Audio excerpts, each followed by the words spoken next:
Hello again, everyone. Welcome to this early November episode of Cotton Grower Magazine's Cotton Companion Podcast. I'm Jim Stedman, editor of Cotton Grower. I'm joined again today by my own cotton companion, Beck Barnes. Beck, how you doing today? Hey, good morning, Jim. Yeah, doing great. It is early November. You wouldn't know it looking out my window right now. I think it's like mid 60s right now. So it's a nice fall day. I wish it were maybe a little bit more crisp, but been getting the itch to get in the deer stand. It's just that time of year. It's cooling off.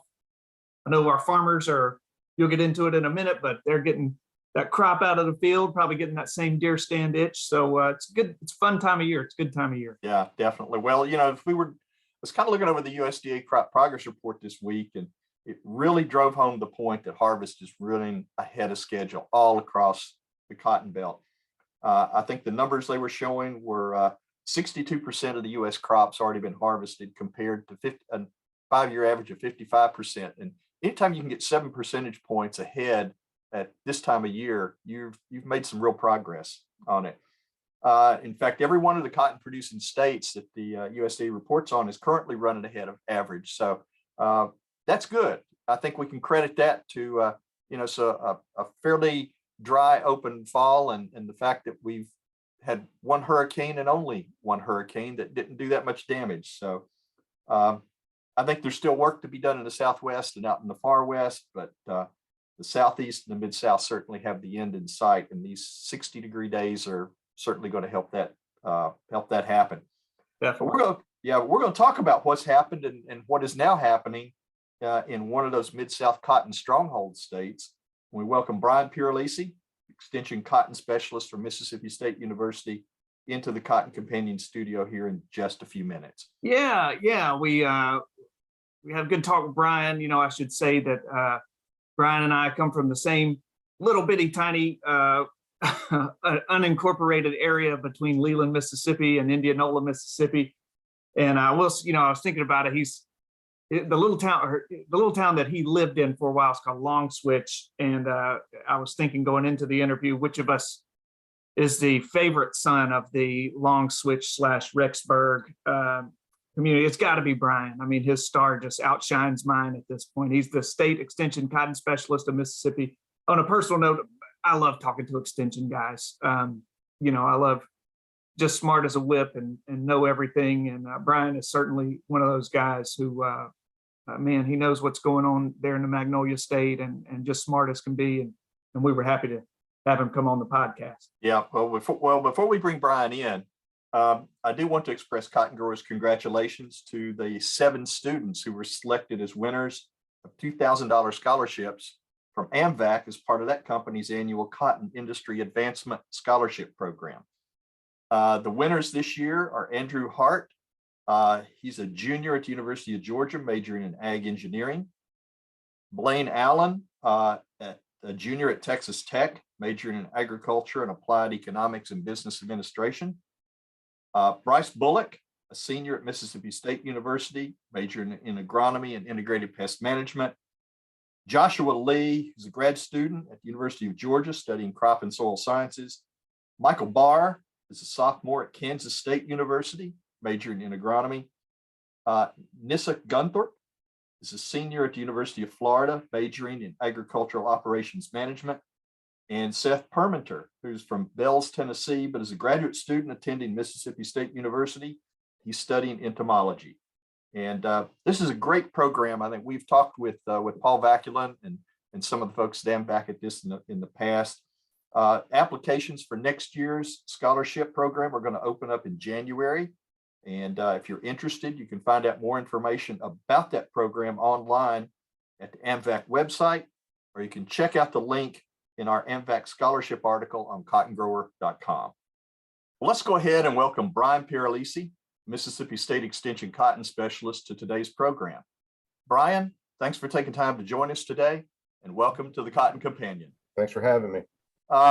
When you look across the cotton belt this year and the challenges that nearly every region had to deal with, how did the year go overall for Mississippi? It went pretty good. It was a quiet year for the most part. We definitely had our challenges and woes, but it was things progressed normally.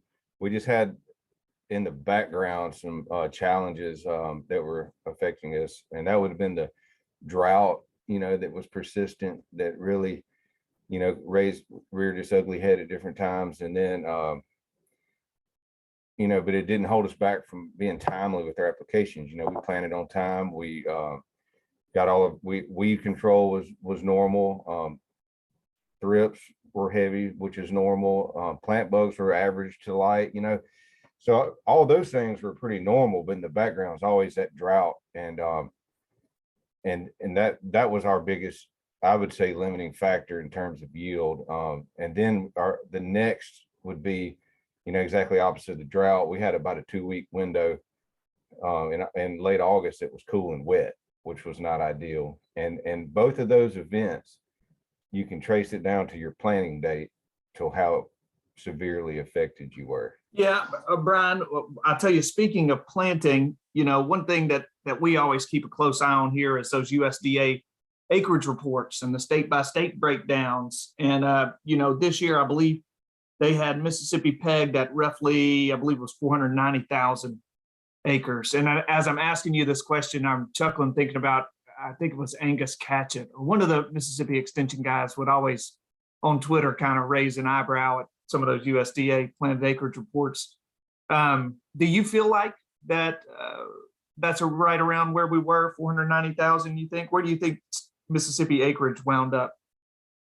Yeah, I was just talking to Jim earlier. I've been holding on to that 490 all year. And I always thought it was a little on the low side because it was lower than our March projection. But if you look on NAS's website now, I mean, they have us back up to 530,000 acres. And, it's you can't count every acre and know exactly what it's right. But my gut feeling that was 490 was low, especially with market prices, even though all of our field crop commodities have good prices. I just felt like we were somewhere in the ballpark of 510 to 515, even with that 490 number. So if I were to take a stab at it, I would think that it was over 490, and this 530 is probably a little more realistic, and it might be on the high side. But I mean, I think that 515 to 530, could be anywhere in there. I do feel like the 490 is a little bit low. Yeah. Yeah, I'll just say briefly, we do our acreage survey and then we watch acreage all year. And so and always being a Mississippian, I keep an eye on Mississippi's number. I think 500,000 is a pretty healthy number for our state. I agree. I think so. If you look back, I think it was 2019 was the last year we had, more than that 500,000 acre range. I mean, we had 710,000 acres. And then, we definitely saw a reduction down to the 500 to 525. And in 2021, we were at 445, which made sense to me because we had the wet spring and we were getting late. A lot of cotton was going to get pushed to the late May, early June timeframe. So obviously it made sense to lose 25 to 30,000 acres to beans or something like that. Yeah. With this year being so dry and timely, and our projection being 515, 520, I just felt like that's probably where we were.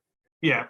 And, we should also let me say, God bless those USDA guys who come up with these figures, because I mean, they got to feel like a piñata sometimes. I mean, if they get it too high, all the farmers are upset at them for influencing price. And if they get it too low, they get criticized.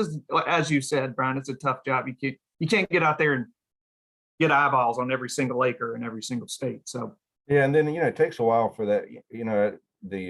Certifying your acres, and this, your deadline is what, August. It used to be whenever I was farming. So, getting all those numbers in. I mean, you probably don't get a true number until September, or depending on how timely everybody's certified.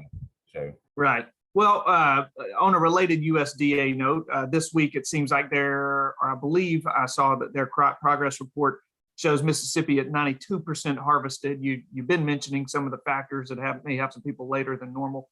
What are you hearing about yields generally? And are any parts of the state, I mean, the Delta compared to the hills now, do any parts of the state look like they fared better than others?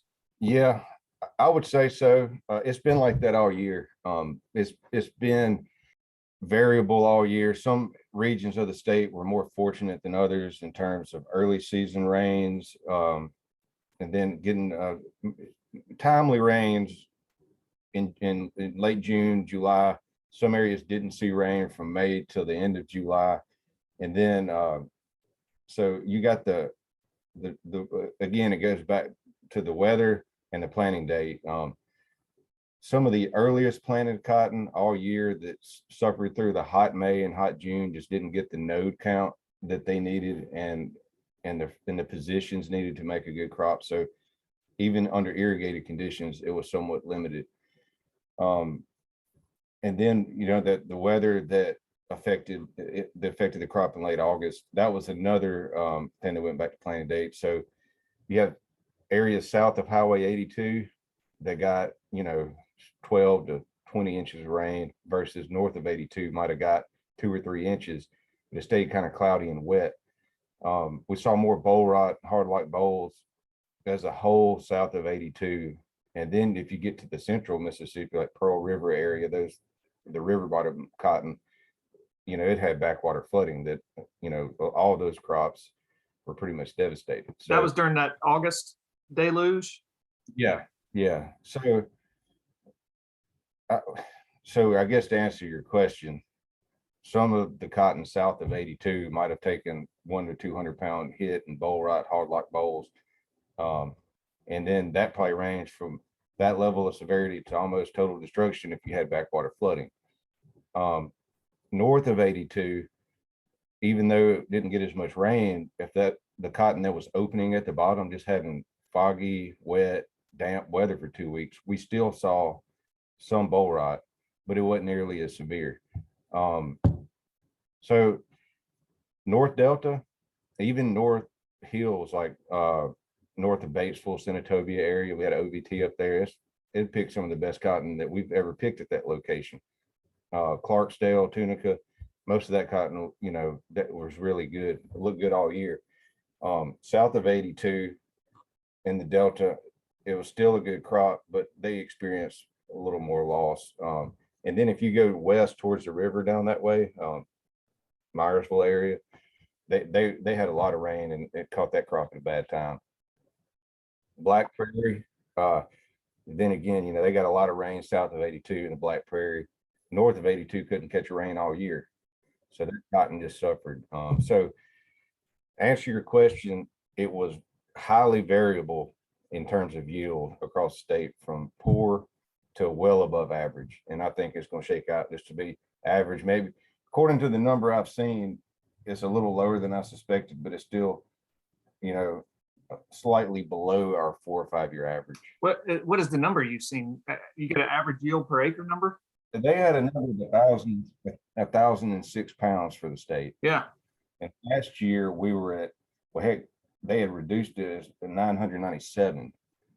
And then if you look at 18, 19, and 20 was 1,141 pounds in 2018, 1,112 pounds in 19, and 1,079 pounds in 20. So we've been, it was on a, you know, we've been hanging in that 1,100 to 1,000 pound range. And so that the 4 year average prior to this year was 1,082 pounds. Yeah. So this would be slightly below that. Yeah. Well, that's an intriguing number for, like, I wonder how I can get my hands on that report. We'll talk about it after we interview you, Brian. It could, like you said, I mean, there's still, I know of some cotton out in the field, so it's not all said and done. Right. Definitely. Now, Brian, based on lessons learned this year, what suggestions are you going to have? Are you going to bring out in your winter meetings on things that growers need to do to adjust going into the 23 season? You know, what are the important things they're going to need to keep in mind at this point?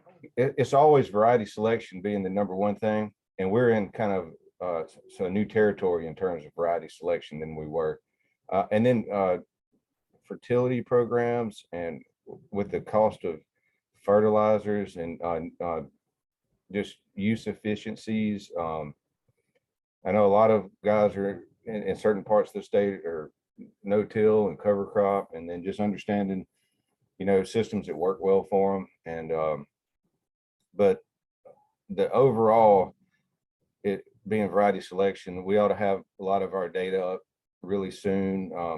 We're almost through with our OVTs. I'm gonna try to get that up on the blog, as well as our county trial information. But, we're, for years, you always had a variety that's out there, that you knew you're gonna plant and it well across acres. And with the Bogart threes we've been working with, we're still trying to find that the variety or two or three that are you can count on across environment agronomic practices and regions. So, and there's a lot of good varieties, but we just have limited data on them, from one year to the next. So we're just trying to build a database of new varieties. You can say, well, they historically performed well here, across dry years, wet years, or what have you. And in terms of I think we're going to see it with nitrogen, like this year.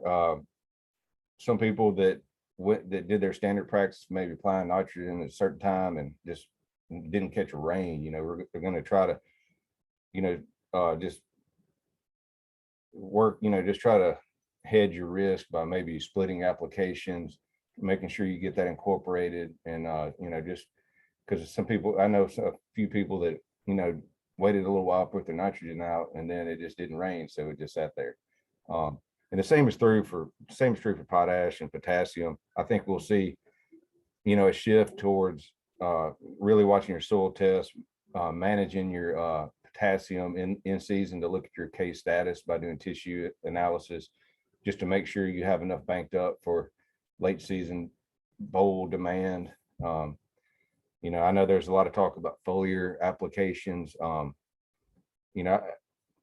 Just being mindful that that's a good supplemental practice to your soil base, but just if you're going to make these applications, have some kind of a basis for what you're doing it for, and knowing your tissue levels, and and understanding that if you see deficiency, that leaf's not going to take up what it needs. You want to try to catch that, knowing your sufficiency ranges before you get to that point. So I just think it's critical to be on top of fertility, variety, and use efficiency of these products. Now, I know there are a couple of new trait technologies that are out there that we may see on sort of a stewarded or very limited basis this year. Anything that growers are especially excited about looking ahead?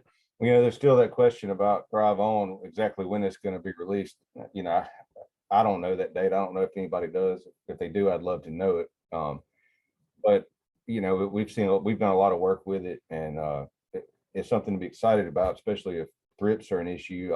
I do a lot of the just yield performance testing on it, and they've got some. The yields are as good or better. I mean, they're still, the technology's there. I mean, they'll still be trying to find that variety, but they have the capabilities. There's no yield lag with the trait, so that would be something. We've done. There's a few other things that I've worked with coming down the pipe. I don't know that I'm at liberty to really talk about everything. This all still kind of held up for the same reasons. Definitely.